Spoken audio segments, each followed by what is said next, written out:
ராஜஸ்தானில் உள்ள புஷ்கர் கோயிலில் ராகுல் தரிசனம் செய்தார். அர்ச்சனைக்காக நீங்கள் என்ன கோத்திரம் என்று பூசாரி கேட்டார். தத்தாத்ரேயா என்று ராகுல் பதில் சொன்னார். அது இப்போது பெரிய பிரச்சனையாக உருவெடுத்துள்ளது. கோத்திரம் என்பது பிராமணர்கள் பின்பற்றுகிற வம்சாவழி. பழங்கால ரிஷிகளின் வழிவந்தவர்கள் பிராமணர்கள். அந்தந்த முனிவர்களின் வம்சாவழி கோத்திரம் என்று குறிக்கப்படுகிறது. தத்தாத்ரேய கோத்திரம் காஷ்மீர் பிராமணர்களுக்கு உரியது. இந்த கோத்திரத்தில் பிறந்தவர்களின் பெயர் கவுல் என்ற வார்த்தையுடன் முடியும், சர்நேம் என்பார்கள். ஆனால் ராகுல், அவரது தந்தை ராஜீவ், ராஜீவின் தாத்தா நேரு, அவருடைய அப்பா மோதிலால் என்று மேலே மேலே போனாலும் யாருடைய பெயரும் கவுல் என்ற வார்த்தையில் முடியவில்லை. மோதிலாலின் மூதாதையர் தத்தாத்ரேய கோத்திரத்தில் வந்தவர்கள் என்பதை யாரும் மறுக்கவில்லை. அப்படியானால் கவுல் எங்கே போயிற்று? நேரு எப்படி வந்தது? அதற்கு ஒரு காரணம் சொல்கிறார்கள். 1716ஆம் ஆண்டில் பண்டிட் ராஜ்கவுல் என்பவர் காஷ்மீரிலிருந்து டெல்லிக்கு குடிபெயர்ந்தார். டெல்லியில் ஒரு கால்வாயை ஒட்டிய வீட்டில் வசித்தார். கால்வாய் என்பதை காஷ்மீரி மொழியில் நெஹர் என்பார்கள்.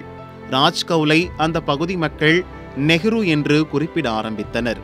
நாள் போக்கில் கவுல் என்பதையே கைவிட்டு ராஜ் நெஹ்ரு என்று அழைத்தார்கள். அப்படி ராஜ் நெஹ்ரு வழிவந்தவர்தான் மோதிலால் நேரு. ஆனாலும் மோதிலால் நேரு, அவரது மகன் ஜவஹர்லால் நேரு ஆகியோர் தத்தாத்ரேய கோத்திரத்தைச் சேர்ந்தவர்கள் என்பதை மறுப்பதற்கில்லை. என்றாலும் ஜவஹர்லால் நேருவுடன் அந்த கோத்திரம் முடிந்து போனது. அவருக்கு மகன் பிறந்திருந்தால் கோத்திரம் தொடர்ந்திருக்கும். பெண்கள் தந்தையின் கோத்திரத்தை சுவீகரிக்க முடியாது. அவர்கள் கணவனின் கோத்திரத்துக்கு மாறிவிடுவார்கள். நேருவின் மகள் இந்திராவுக்கு அந்த வழிதான் இருந்தது. அதிலும் ஒரு சிக்கல். இந்திரா திருமணம் செய்த ஃபெரோஸ் ஜெஹாங்கீர் காந்தி இந்து அல்ல, பார்சி இனத்தைச் சேர்ந்தவர். காந்தி என்பதே அவரது சர்நேம் கிடையாது. ஃபெரோஸ் ஜெஹாங்கீர் கண்டி என்பதை காந்திஜி மேலிருந்த மரியாதையால் காந்தி என மாற்றிக்கொண்டார். மகாத்மாவுக்கும் அவருக்கும் எந்த சம்பந்தமும் கிடையாது. இந்திராவை திருமணம் செய்து கொண்ட பின் ஃபெரோஸ் காந்தி இந்து மதத்துக்கு மாறியதாக ஒரு கதை உண்டு. ஆனால் திருமணத்துக்காக மதம் மாறுவது சரியல்ல என்பது நேருவின் கொள்கை. அதனால் ஃபெரோஸ் மதம் மாறவில்லை.